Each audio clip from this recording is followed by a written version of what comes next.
Well, I promised you another ramp recipe and I'm not going to let you down. I was digging more ramps this weekend and I decided to make something different. We're going to combine ramps with strawberries. That's right. We are going to make a strawberry ramp balsamic jam. I mean, doesn't that sound interesting? And it tastes darn good. Now, I didn't just pull this out of the air. I saw a farm market where they had strawberry ramp jam. And I thought, I wonder if I can find a recipe on the internet for that. And I couldn't. So I just adapted a recipe for using strawberries and sweet, like Vidalia or Walla Walla, onions and making a jam. So this is scientific enough because you have to be careful about substituting things when you're canning, because especially water bath canning, you want the right ratio to acid and I don't know, whatever. Anyway, you shouldn't really substitute. But in this case, we're using the ramps instead of onions. Both are in the allium, A-L-I-U-M family, so I think that is just fine. But if you're lucky enough to find some ramps and also have some strawberries on hand, this makes one delicious jam. Now let's get started. For this recipe, you're going to want a bunch of ramps, quite a few bunches in fact, because we're only using the bulb, and strawberries. So here's your bulb. See how it's got that sheath kind of on it? You want to clean that off. That off, see, and then it's nice and smooth. Got one more, again. And it's got that like skin on it. Pull that off. Nice and smooth.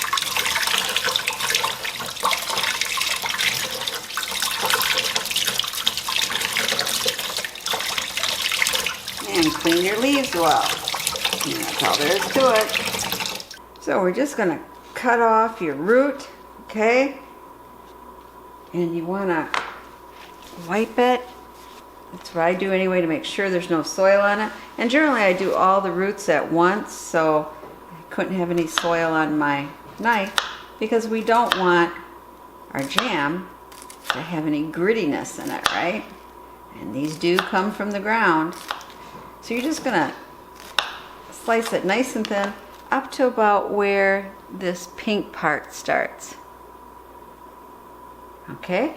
And you're going to need 3/4 cup. The best way to crush your berries is not in a blender. You want to just put them on kind of a flat pan. This is a pie plate. And use your potato masher or whatever you have on hand. And you're just going to do it that way. It's supposed to be better for releasing the fruit pectin. So you only want to do this one layer at a time. Be back when I'm done. So we have 3½ cups sugar. Always seems to be like the most in jam, doesn't it?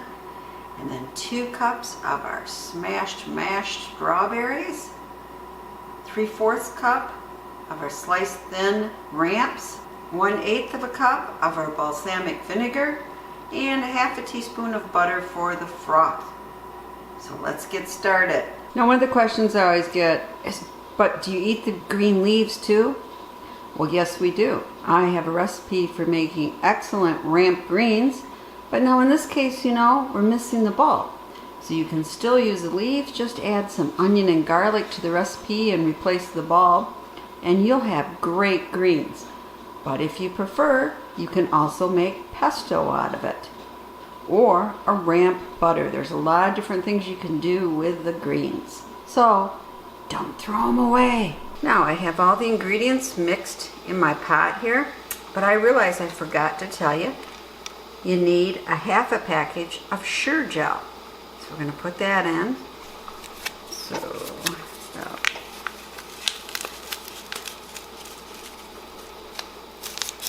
think that's about right. I'm going to mix that in. And now it's time to bring it on the stove top. Now you might say, it's boiling. Is this what you mean? But no. See, when I stir it, kind of the bubbles go away.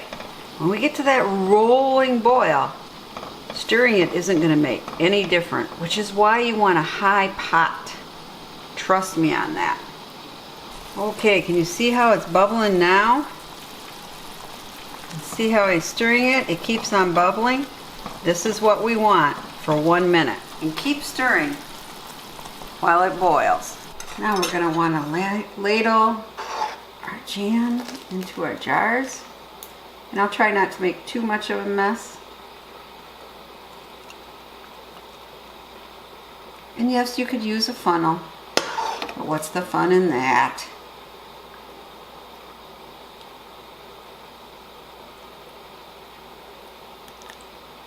Oh, that looks pretty good. We want to leave our head space.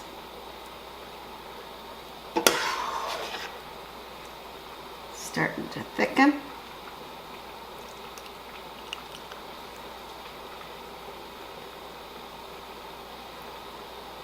So I'll be back when I have these jars nice and full.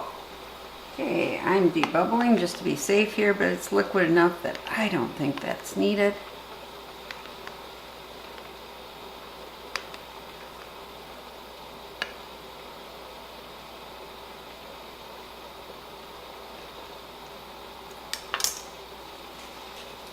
Then let's wipe our rims. Put on a lid.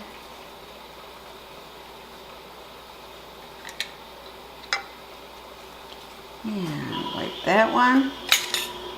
And of course, there comes on my noisy refrigerator. It never fails if I'm making a recipe. There we go. And this one got a little messier. Wasn't quite as good. It's not as wide a mouth for getting something in.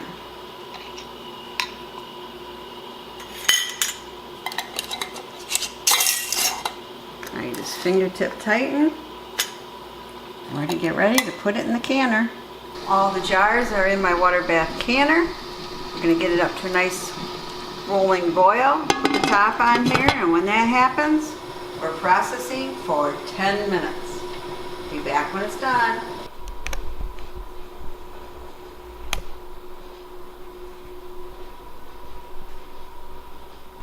So while I'm making the jam, outside my window is a lot of deer. I don't know if you can see them all. It's a little hard seeing through the window. But obviously there's something really good growing in my grass. You say, what's she doing? Pointing that thing at me. It's not a gun. It's right. It's a camera. And there goes the most cautious.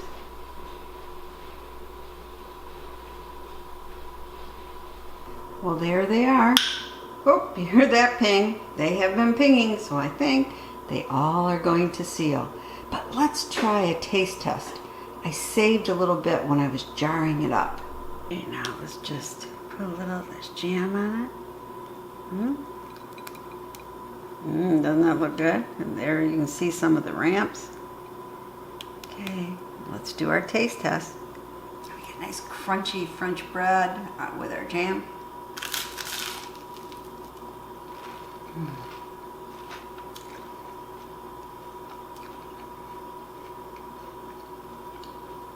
This is so good.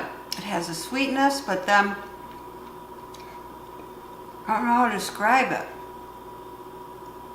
It isn't an oniony, it isn't a garlicky.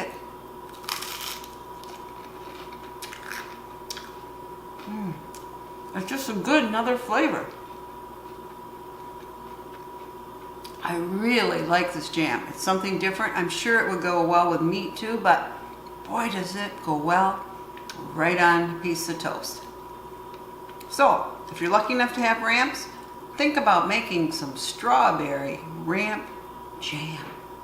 You won't be sorry. So good.